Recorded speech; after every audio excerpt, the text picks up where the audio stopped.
OnePlus Ace 3V is confirmed to launch in China next week, March 19, 2024. OnePlus Ace 3V aka Nord 4, the handset which is expected to launch outside of China as the Nord 4. OnePlus Ace 3V leaks in hands-on shots again, this time in purple. It's leaking almost every day, and the company is also busy confirming details about it left and right.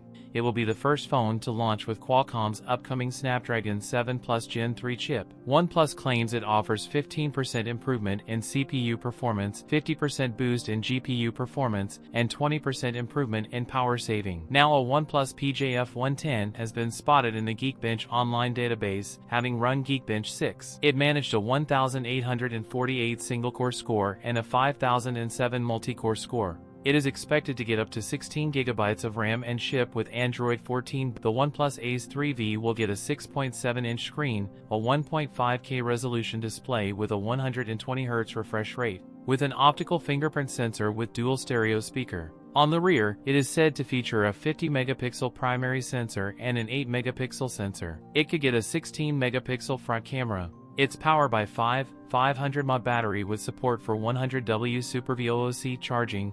Previous leaks about the OnePlus Ace 3V suggested that it may be priced under 2,000 Chinese yuan in China. That's it for today's video. If you enjoyed it, don't forget to like, comment, and subscribe for more content. Thanks for watching, and I'll see you in the next one.